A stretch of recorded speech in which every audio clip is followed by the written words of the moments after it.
안녕하세요. 저는 제 인생이 롤러코스터와 비슷하다는 생각을 하면서 살아왔습니다. 누구든 인생을 살면서 굴곡이 조금씩 생기기 마련이지만 저 같은 경우는 마치 롤러코스터를 타는 것처럼 굴곡의 차이가 엄청난 삶을 살았던 것 같아요. 롤러코스터와 제 인생이 조금 다른 점이 있다고 한다면 롤러코스터는 위로 올라가다가 가파르게 내려가고 다시 위로 올라가다가 가파르게 내려가잖아요.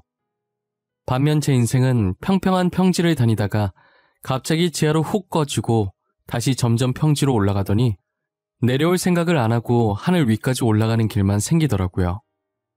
한마디로 힘들었던 고난을 이겨내고 지금은 꽃길만 걷고 있다는 말이죠. 저는 부모 없는 고아로 성인이 될 때까지 보육원에서 지냈었어요. 10살 때까지만 해도 저도 다른 아이들과 마찬가지로 부모님이라는 존재가 있었어요. 저희 집은 가난했지만 입에 풀칠 정도는 할 수 있었고 정말 화목했어요. 저희 부모님께서 싸우는 모습은 한 번도 보지 못했었고 두 분 다 제게도 화내신 적이 없었어요.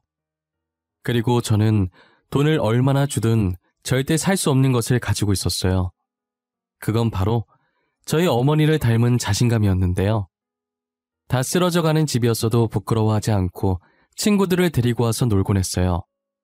돈 많은 친구들은 가난하지만 어디 가서든 기죽지 않고 자신감 넘치고 당찬 저의 모습에 부러워했었죠. 자신들은 항상 부모님들 기에 눌려 자신감이 사라진다고 했었거든요. 솔직히 돈 많다고 해서 그게 다 부모님 돈이지 친구들이 돈이 어디 있겠어요. 저는 성인이 될 때까진 모든 학생들은 평등하다는 생각을 항상 가지고 있었어요. 그래서 돈 많다고 유세 부리는 친구가 있다면 그게 자기 돈이냐고 따끔하게 한마디나 보냈죠. 야, 너한테서 이상한 냄새가 나. 나한테 가까이 오지 마. 너 때문에 가난 옮으면 어떻게 할 거야? 저리 가란 말이야. 너는 입에서 더러운 냄새나. 그렇게 돈이 많으면 제발 그 돈으로 네 입냄새나 좀 없애. 저렇게 고약한 냄새가 나는데 누가 너랑 말을 섞고 싶어 하겠니? 뭐? 너 말 다 했어? 우리 엄마 아빠가 누군지는 알고 그러는 거야? 아니, 나 아직 말 다 못했다. 왜? 너희 부모님이 누군지 내 알 바 아니거든? 그렇게 대단한 분들이면 너가 이런 식으로 행동해도 돼? 그거 너가 부모님 얼굴 먹칠하는 거야. 제가 집에 돈이 없어서 그렇지 자신감 넘치고 똑부러져서 어디 가서 절대 기죽지 않아요. 친구들이 무시한다고 한마디 하면 저는 두 마디로 갚아줬어요. 그러다 보니 제 성격이 너무 쿨하고 멋있다고 놀리던 애들도 다들 저를 좋아해 주더라고요. 어떻게 하면 그런 성격을 가질 수 있는지 물어보는 애들도 많아졌고요. 저도 방법을 알면 알려줬을 텐데 타고난 성격이라 어떻게 알려줄 방법이 따로 없었죠. 그렇게 자신감 넘치던 제가 언제 한 번은 자신감을 완전히 잃은 적이 있었어요. 그건 바로 저희 부모님이 세상을 떠나셨을 때입니다. 뭐가 그리도 급하신 건지 제가 10살이 되던 해 두 분 다 병으로 제 곁을 떠나셨어요. 아버지께서는 위암으로 돌아가셨는데 저는 이때 이 세상은 돈 없이는 절대 살아갈 수 없다는 것을 느꼈죠.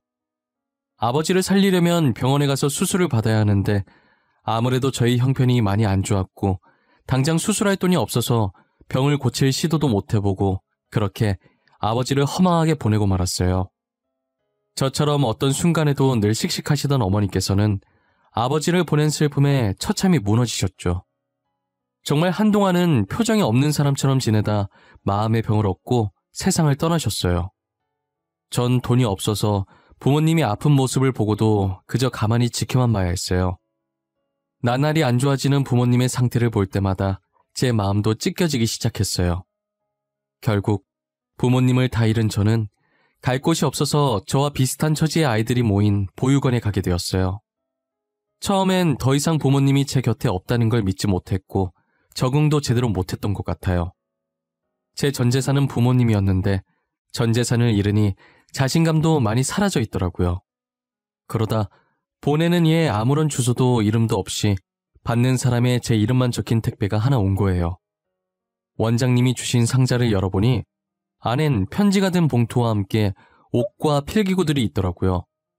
봉투 안엔 편지만 있는 줄 알았는데 현금도 들어있었어요. 편지를 읽어보는데 앞으로 자신이 저를 후원해주고 싶다는 내용이 적혀있더라고요. 감사하다는 답장을 보내고 싶어도 익명으로 온 것이라 보낼 수 있는 방법이 없었어요. 혹시나 싶은 마음에 원장님께 물어봐도 모른다는 대답만 돌아올 뿐이었어요. 원장님, 이게 다 뭐예요? 이거 저한테 온 거 맞아요? 편지 읽어보니까 맞는 것 같긴 한데 도대체 누가 이걸 왜 저한테 주신 거예요? 글쎄, 나도 모르겠네. 보육원 입구에 누가 두고 갔길래 내가 가지고 왔는데 상자 위에 기진이 네 이름이 적혀있길래 너한테 온 것 같아서 준 것뿐이야. 그래요? 진짜 이상하다. 저 부모님 말곤 가족이 없거든요. 저한테 이런 거 줄 사람이 없는데 뭐지?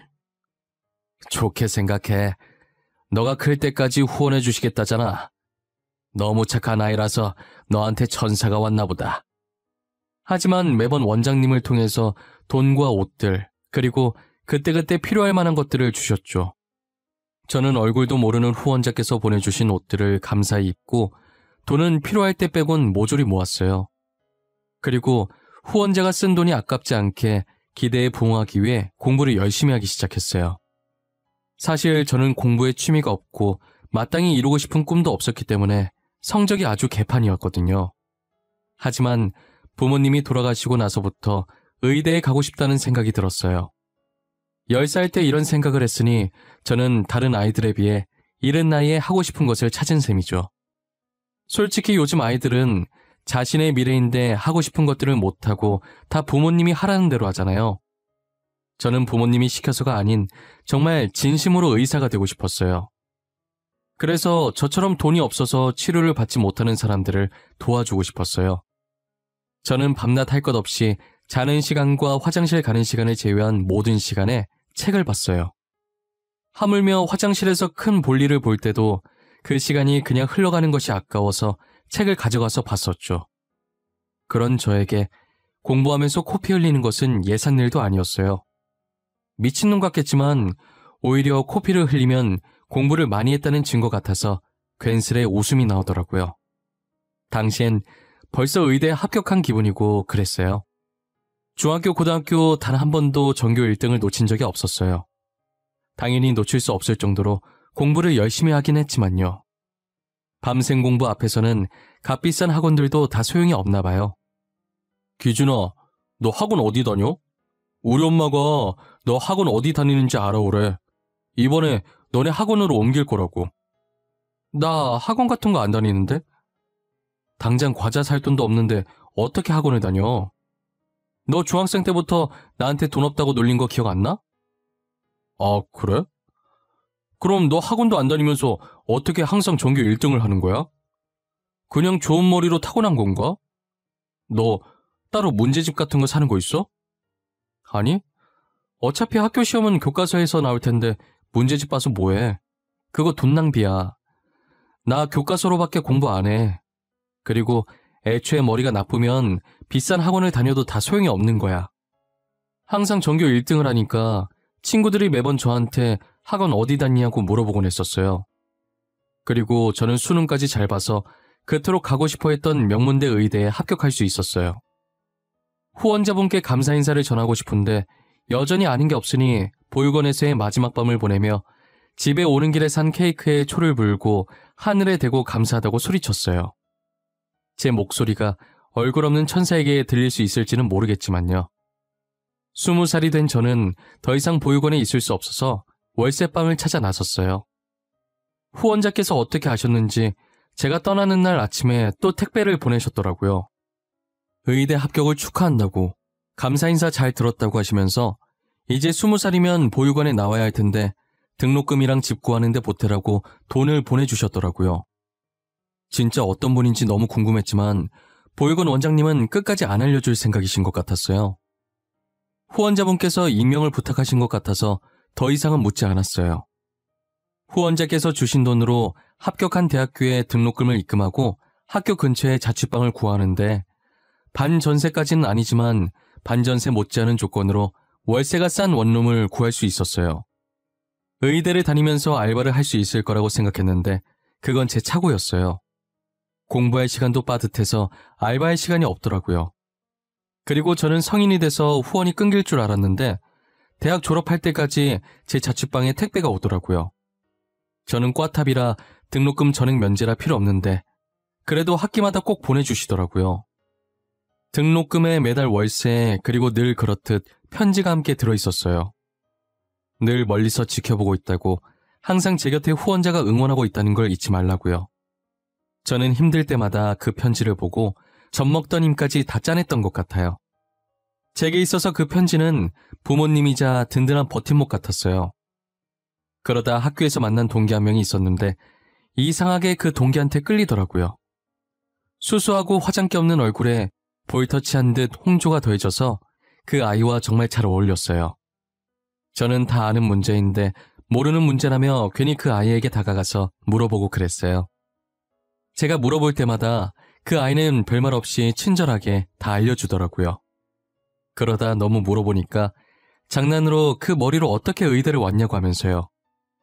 장난치면서 웃는데 그 아이 주변이 슬로우 모션으로 보이면서 제 머리에 종이 울리는 느낌이었어요.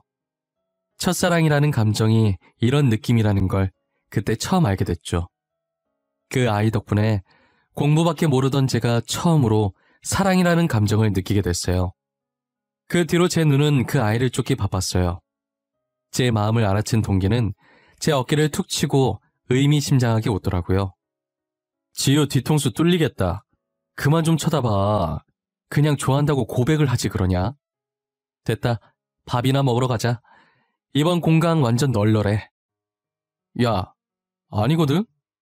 근데 그렇게 티가 많이 나? 다른 애들도 알아? 아, 그럼 되게 쪽팔릴 것 같은데. 다른 애들은 모르겠네. 근데 나 눈치 없는 거 알지? 내가 알 정도면 전교생 다 알 것 같은데? 그리고 누가 모르겠냐? 너 책은 안 쳐다보고 지우만 쳐다보더라. 그냥 고백을 하라니까. 괜히 고백했다가 차이고 사이만 멀어지면 어떡하냐? 나는 사이 멀어지는 거 싫어. 차라리 지금처럼 멀리서 쳐다만 보는 게 나아. 아이고 등신. 그러다가 딴 놈한테 뺏겨서 후회하지 말고 얼른 고백해. 지유, 인기 많은 거 알지? 안 꾸미고 다니는데도 미모에 빛이 나잖아. 누가 가만히 두겠냐? 어제도 누가 지유한테 고백했다던데? 처음엔 고백할 생각이 전혀 없었는데 누군가가 그 아이에게 고백했다는 말을 들으니 정말 뺏길까봐 그때부터 마음이 조급해지더라고요. 동기와 밥을 먹으면서 이런저런 말을 주고받다가 고백을 해보기로 마음을 굳혔어요. 누군가에게 고백을 해본 적이 없는지라 어떻게 고백을 해야 할지 모르겠더라고요. 친구는 일부러 거창하게 준비하지 말고 아무 생각 없이 마음 가는 대로 솔직하게 고백을 하라더라고요.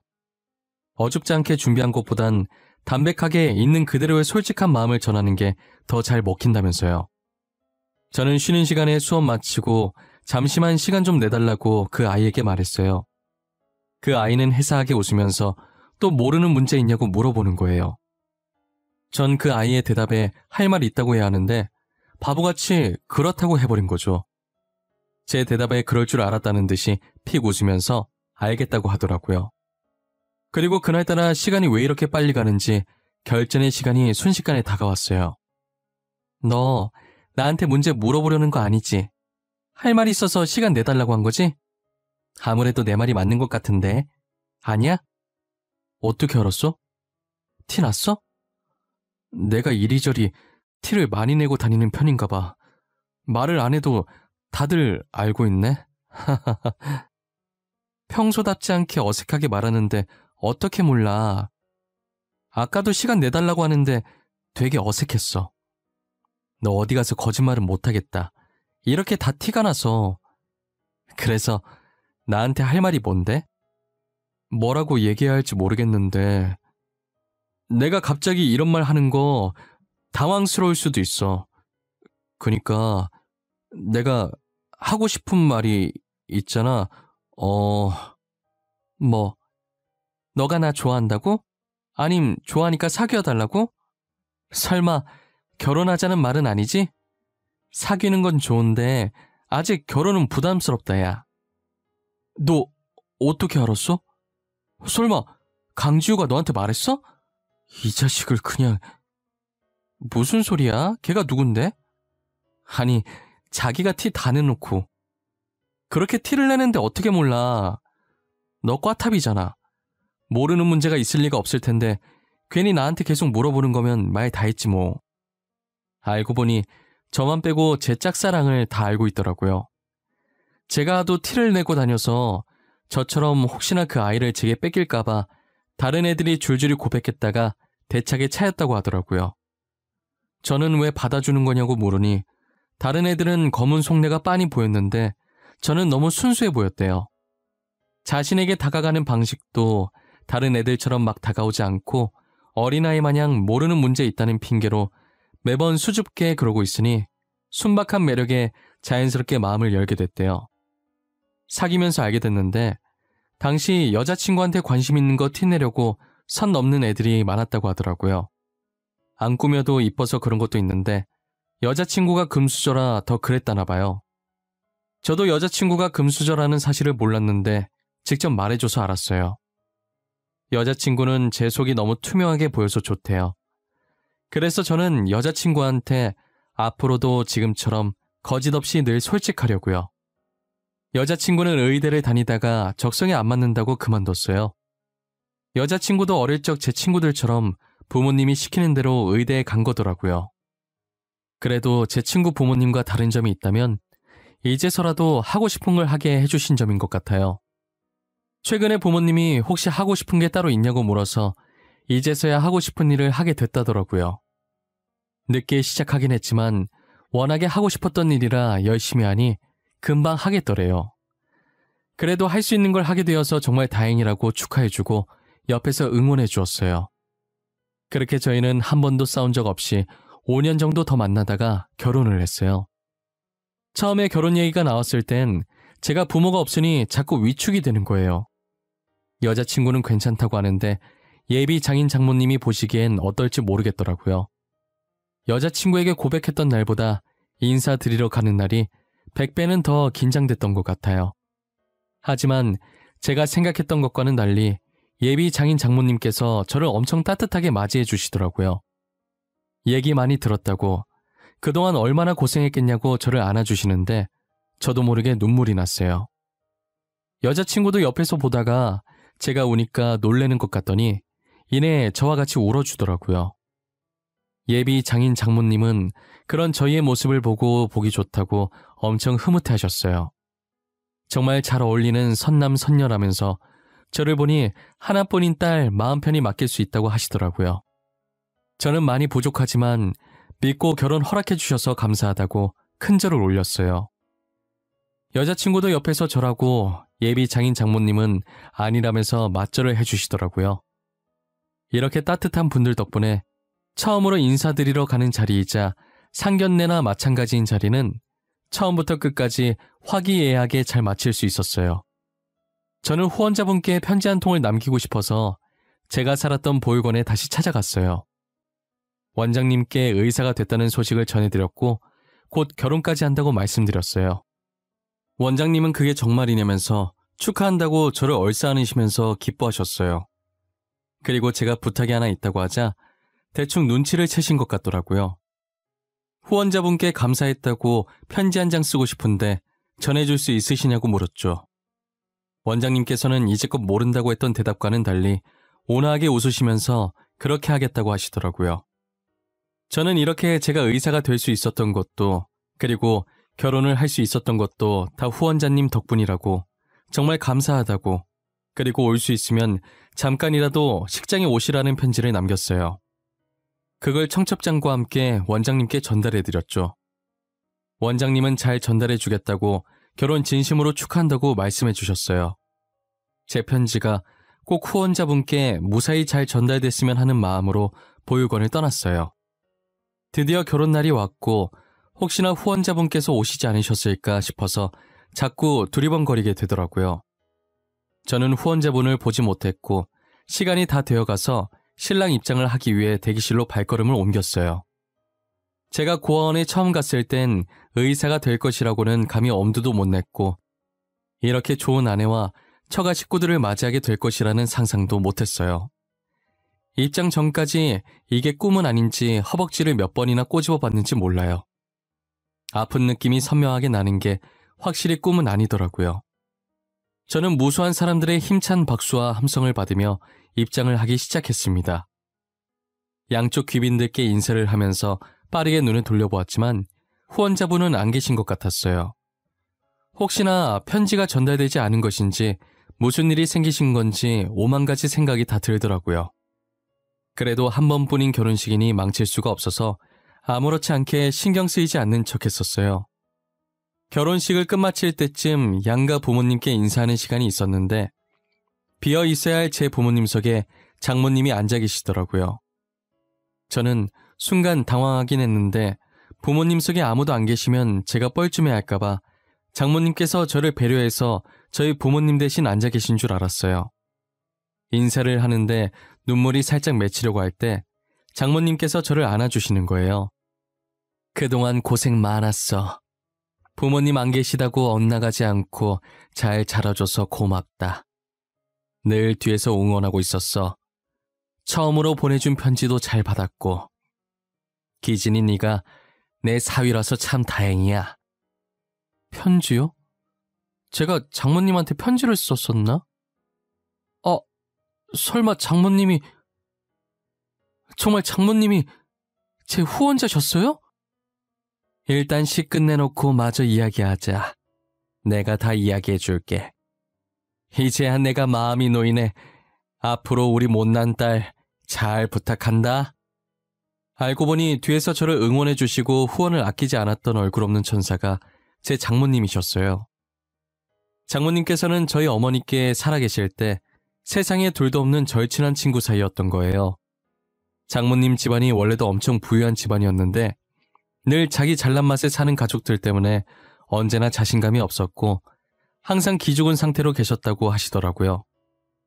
그러다 동네 계곡에서 저희 어머니를 알게 됐는데 딱 봐도 가난해 보이는 저희 어머니가 기죽지 않고 누구보다 당차게 할 말 다하고 사는 모습을 보면서 자신의 롤모델로 삼으셨다는 거예요. 보통 잘난 척하는 가족들에게 둘러싸이면 보고 배운 것이 그것밖에 없어서 집에서는 기가 죽어도 밖에 나와서는 어른들이 하는 행동 그대로 하잖아요. 저희 장모님도 어린 마음에 저희 어머니한테 가난하다고 한 소리 한 모양이었어요. 너네 집에 물 안 나와서 씻으러 여기 온 거야? 너한테 냄새나. 가난한 냄새. 그건 씻어도 절대 안 지워지는 냄새인데. 너 진짜 말 못되게 하는 재주 있구나? 나 씻으러 온 거 아니고 너처럼 그냥 놀러 온 거야. 그리고 나는 가난하긴 해도 행복해. 근데 넌 부잣집 딸 같은데 왜 그렇게 슬퍼 보여? 내가 슬퍼 보인다고? 아닌데? 나 행복하거든? 나 무지무지 행복해. 너는 가난한데 어떻게 행복해? 돈 없으면 불행한 거 아니야?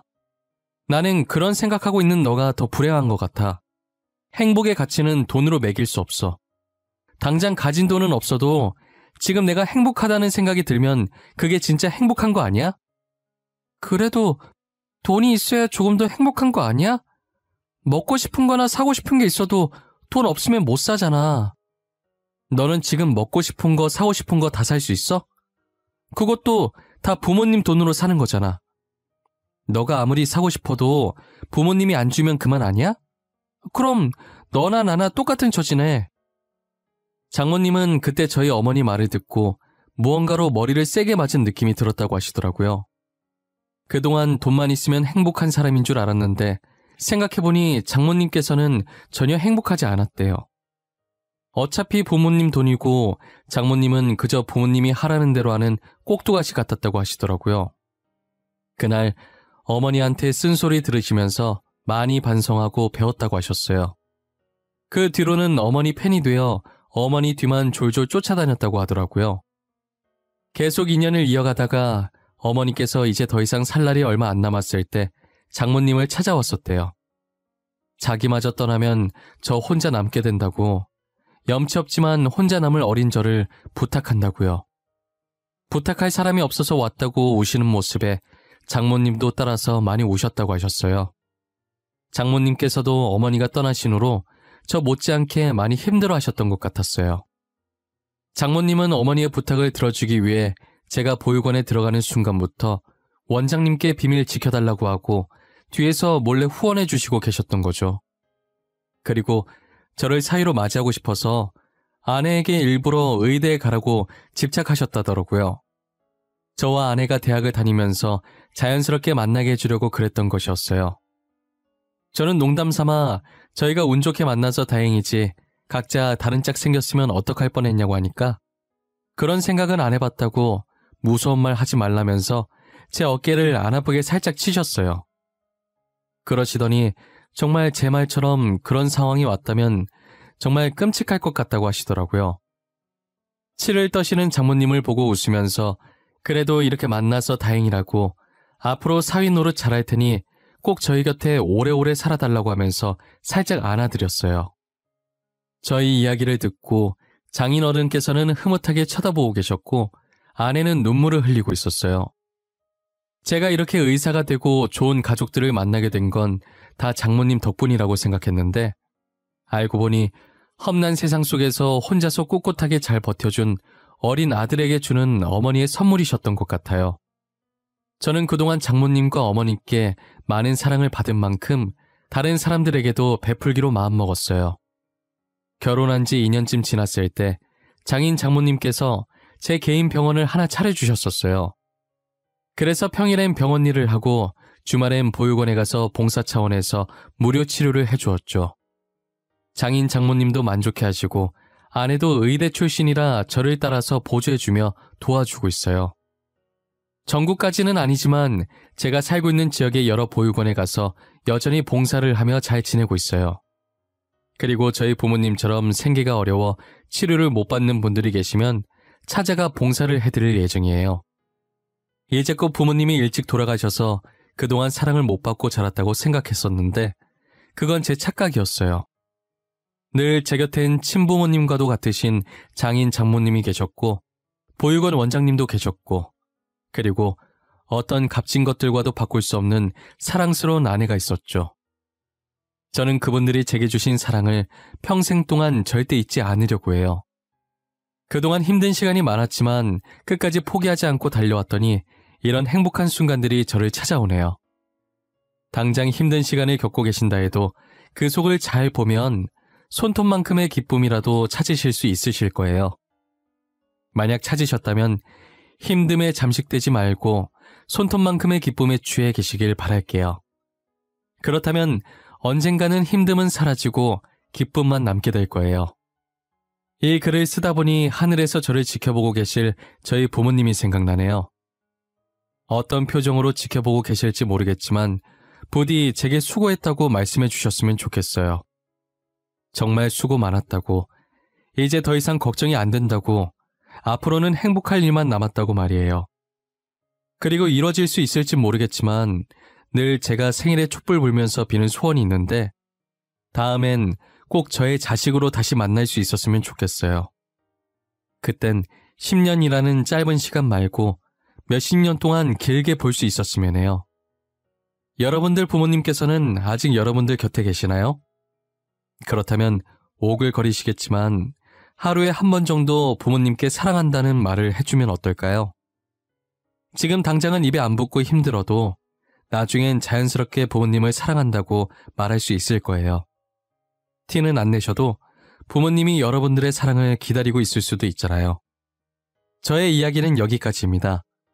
제 이야기를 들어주신 모든 분들께 감사드리고 시국이 시국이니만큼 늘 몸조심하시길 바랍니다.